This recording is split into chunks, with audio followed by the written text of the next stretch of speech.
Okay, now I am recording, right? Okay, that's awful. Well, anyway, so July the 1st today. We started with July. Good Wednesday. Let's go to our classroom, right? After all this warm up, let's go to our class. Thank you, Santi, for letting me know, right? You're welcome. And remember that we are dealing with non-fictional reading and non-fictional writing, especially with the idea of evaluating what we read, okay? Evaluating style and language. So we've been working towards it, and these are the steps that we discussed last week, remember? Let's go to how to approach a passage, the passage-based questions. This is the criteria, just to remember a little bit. This is the criteria that we need to take into account when we write a passage commenting on language and style, all right? So here we can see the do's, right? What we should be doing, then the don'ts, what we shouldn't be doing, all right? Have you discussed this task 1.4 with your companions to see this, so as to analyze this sample response from other students? Have you? Yes? Yes. Sorry, can you repeat the question, please? Yes, if you discuss with your companions these sample responses. Have you? No? Have you thought about it? I did. Okay, Moni? I met with Natalia Barreto, who isn't today in our Zoom meeting because okay, she has good. She's at the dentist. Okay. So that's why. Okay, what can you tell me? What can you tell me about these two sample responses, right? It says, the first says, read these two short paragraphs from students' commentaries. Based on the success criteria above, the do's and the don'ts, note down which of the success criteria are evident, decide which of the responses is more effective, decide what is wrong with or could be improved in the other response. Then once you have done this, compare your ideas with a partner. Did you agree? Which extract was better and why? And what two important things in particular should have been done? Okay? So tell me, Monica, and who else were you working with? Monica? Natalia Barreto, but she isn't here today. Okay, all right. So, I mean, you would be speaking for both of you, okay? So let's pay attention to our companions, our partners' analysis. What can you tell us? Well, the second comment is much more elaborated than the first one as regards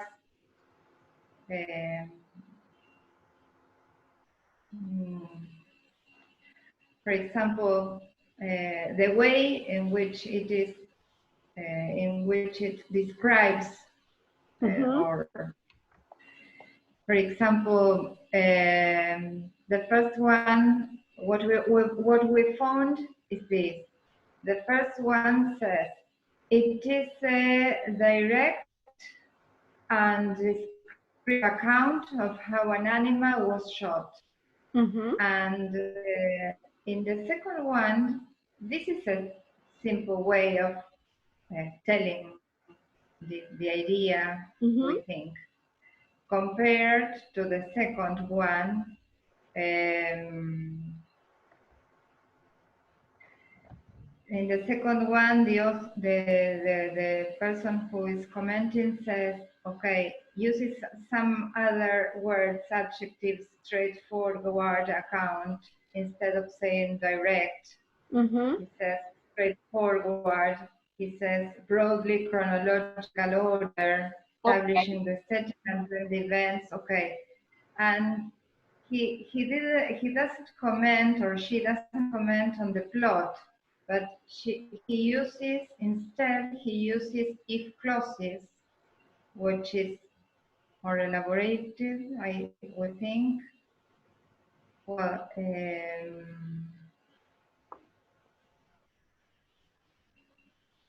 So, I mean, Moni, kind of summing up, which of these two passages do you think that adjusts to the success criteria we discussed last class? A or passage B. B? I think that is passage B. Okay, what do Because of the vocabulary, the way, the vocabulary and okay, the use of vocabulary, and most importantly, but before giving my feedback, I would like to see, or I would like to hear what the rest thinks. Anna, Yes, Eileen. I didn't discuss this activity, but I did it, and I wrote that in both paragraphs there is a cohesion, and they are fluent, and there is a clear introduction. But in the second one, the person who wrote it enlarge on the idea. The first one finishes, the writer uses if clauses which add variety, and the second one gives reasons why to support that idea. Okay, very good. So the second, I mean, both answers are okay. Now, the second one is better because the second one provides evidence of what is being said. Okay, it's not just saying, okay, yes, the writer uses if clauses which add variety. Variety to what, right? So then in the second paragraph, in paragraph B, it says, using if clauses to consider the consequences of what he might do. For example, saying such and such to explain how the situation would be taken out of his hands. All right, so it is enlarged, as Eileen said, this answer is enlarged and it is fully supported with evidence. Okay, and this is what we should do. Whenever we say something, we need to support this with evidence. We need to support our ideas with evidence from the text. Okay? Yes? Anna, Yes. and also in passage A, Yes. the ideas are not linked like in passage B. Exactly. All right. When you said they are not linked, what do you mean? Tell me the difference you see. The thing is that in passage B, there are more connectors and the sentences are related. Okay, right. But it doesn't, yes, it doesn't happen the same in A because there are just short sentences and they just summarize what happens. Exactly, right?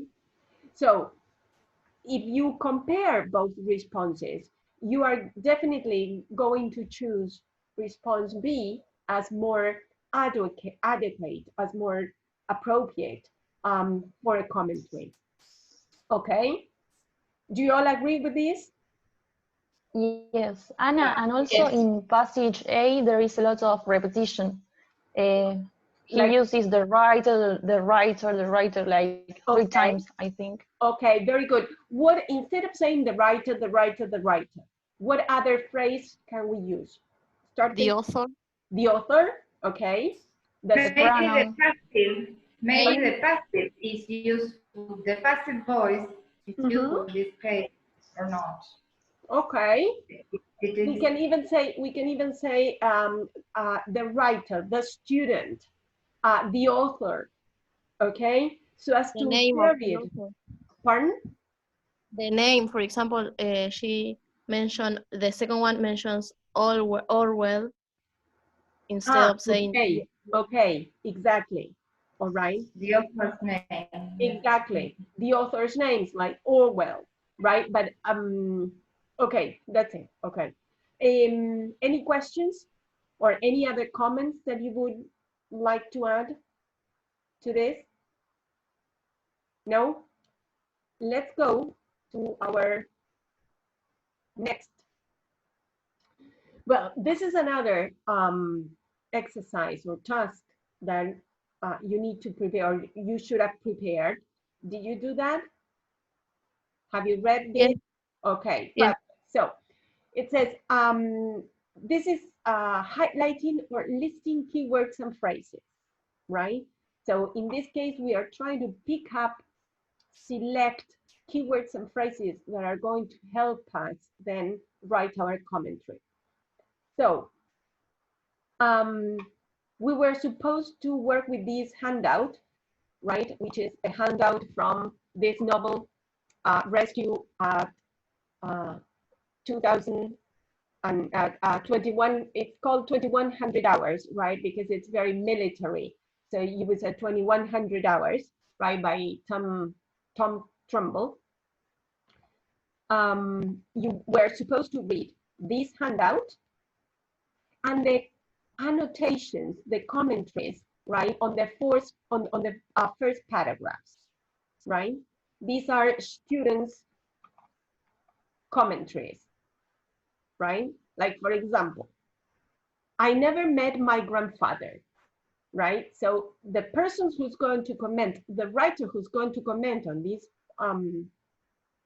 passage says, well, short, simple sentence introducing the focus of for the piece. Okay, so there you are identifying something which is positive. It's short, it's simple, and it's the introduction. All right, now you might want to add what the effect of this short sentence is. All right, you must start thinking about it, right? Then, for example, when it says caged, sorry, I'm going to try to read from my, because I can't read from the screen.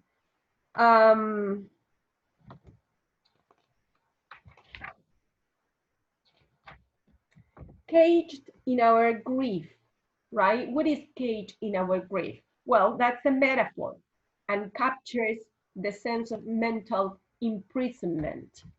Because if you are caged, yes, you are surrounded, you cannot move, you do not have freedom. So that is a metaphor. So there is uses of metaphor. Then the other, of a place I would never see again, right? It says drinking in every detail of a place I would never see again. So the annotation says the writer's appetite to find out as much as he can. And then you have several other annotations of the rest, for the rest of the passage. Okay? Now, what you were supposed to do here is to then have a go yourself, right? Read the extract again, including the second annotated part. Using the first 4 paragraphs as a model, list keywords and phrases that stand out to you, right? Phrases and keywords that you find are very important or that you should be commenting on, right? They might include, for example, particularly vivid descriptions. For example, perhaps adjectives or nouns or adverbs. Direct repetition of word, phrases, or pattern of language. Lexical chains. Contrasting or juxtaposed ideas or phrases. Imagery, symbols, or other forms of figurative language. Changes in tone or focus, okay? Once you have chosen that, choose 1 or 2 and try to make your own notes about what they reveal about the writer and his tone, okay? So, have you done this, people? Yes, but I am realizing that I did it wrong. Why, Eileen? because in the activity number one, sorry, I write that he creates suspense when he uses the metaphor, and that he uses complex vocabulary because he uses a lot of descriptions and very long sentences. In number two, wait a minute. Let's try to concentrate on what you are saying about number one, right? Is everybody following this? Or would you like to comment on Eileen's comment or Eileen's ideas? I marked vivid descriptions. And for example, I marked a full moon lighting up the Croatian surf, or a bird chased, fashion from palm branches, bearded and gowned, and his clothes torn and filthy. Okay, Cami, all those expressions are in the rest of the passage, the part of the passage that is not annotated. Okay, yes. All right, good. But I guess that Eileen is paying attention to point number one here, which says basing your answers solely on the annotation to the text. What do you feel you have learned? Is that okay, Eileen? I think that the 3 points I did it wrongly, but I don't know. Okay, so what you think is that you misunderstood the instructions. Yes. All right. So again, I'm going to explain this again. There are 3 points. In the first point, what you have to do is to read the beginning of the text and read the annotations, right? What you have on the left margin. Yes. And start thinking about what you learned about the writer, about his style of writing and his language. And then discuss why do you think that these annotations are important, okay?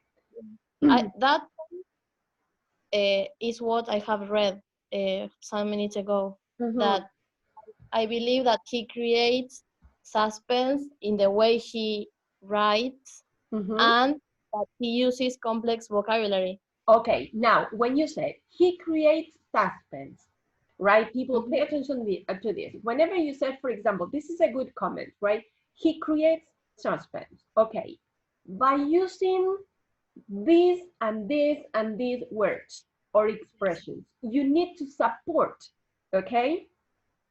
All right, then the other says, what else did you say? He creates suspense and he uses complex vocabulary. That's what you said? Yes.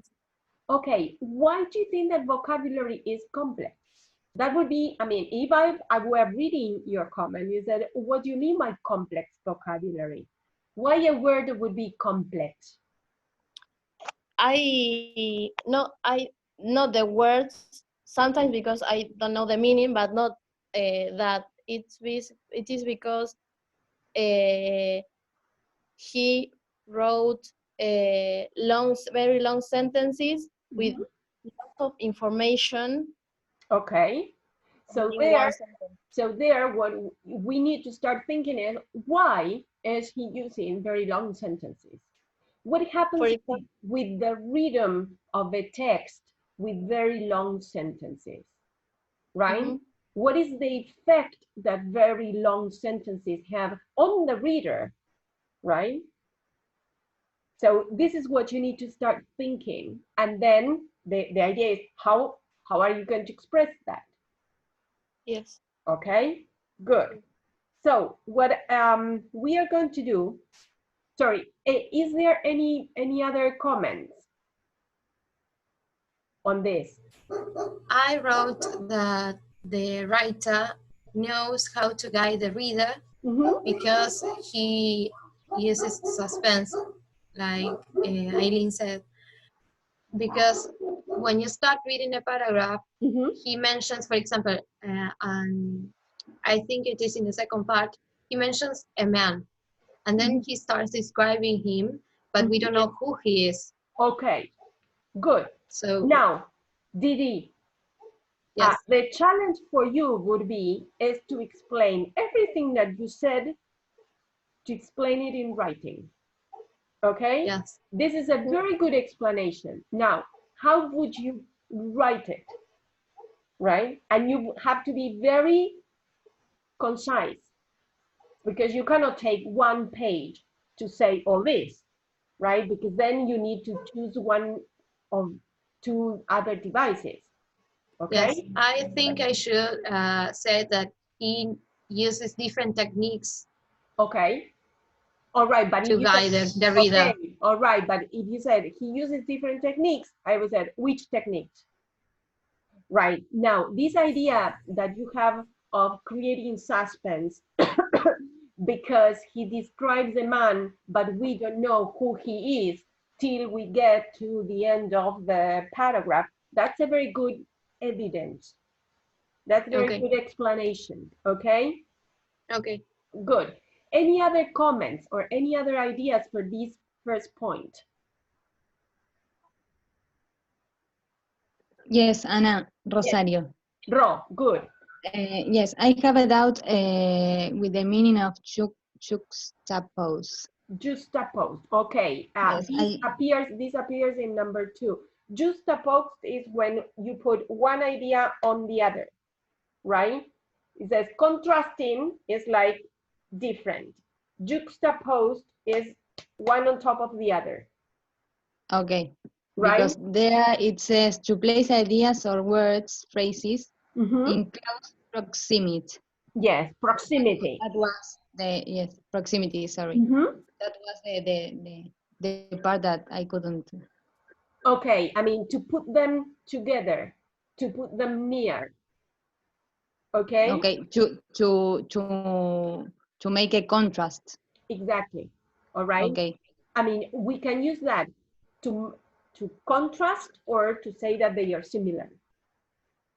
Okay? Okay. Okay, I'll try to Yes. find some examples of juxtaposition.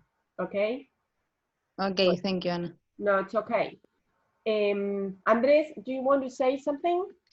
No, it's okay, it's okay. The same as you say now. That is the same.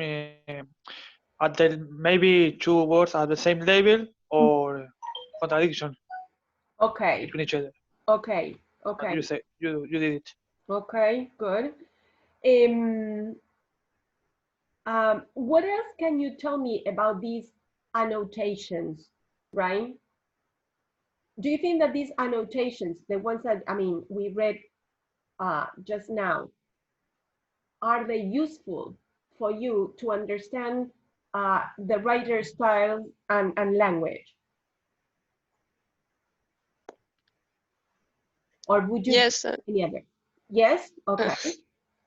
All right. Yes, I think it's very useful. In my case,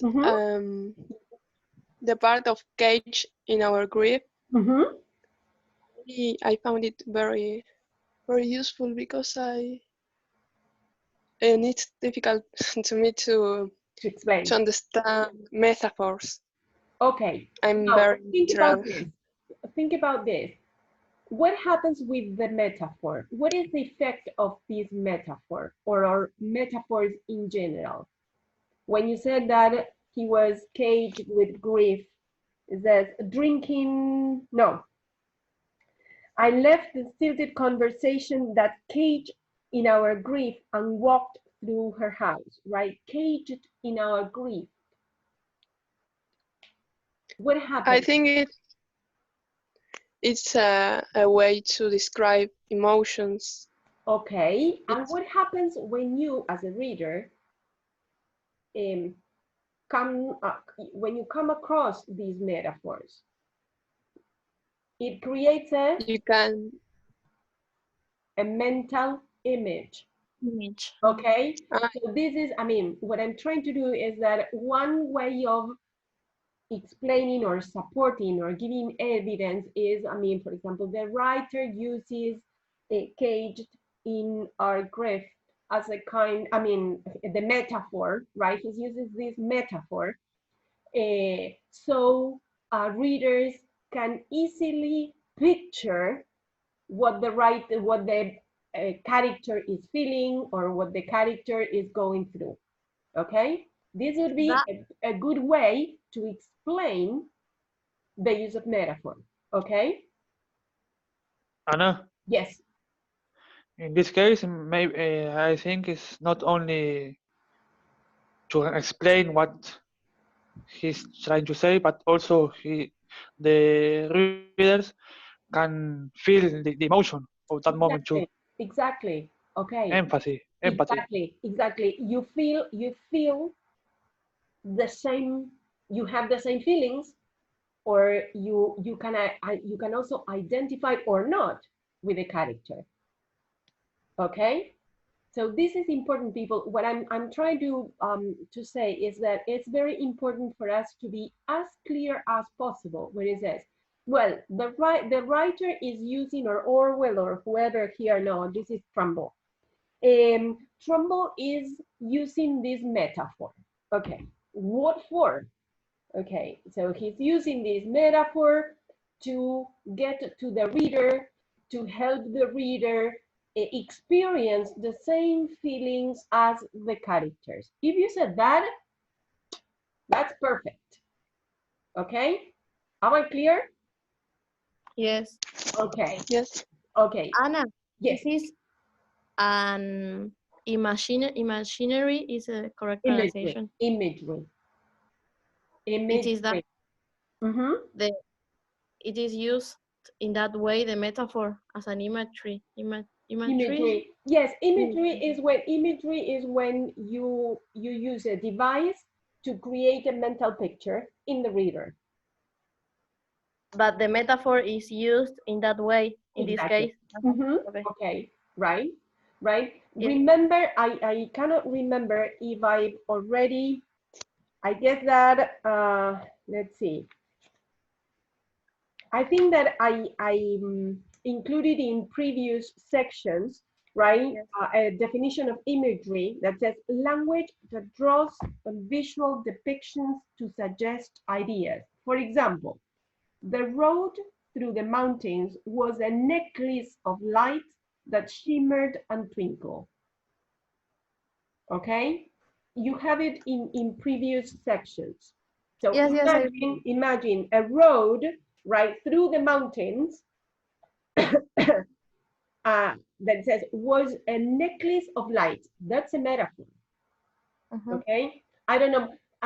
Has any of you crossed the Andes by bus at night?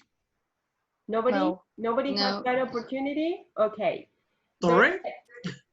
There is a path from Argentina to Chile when you cross the Andes, right, by bus at night, that it's called Los Caracoles, right?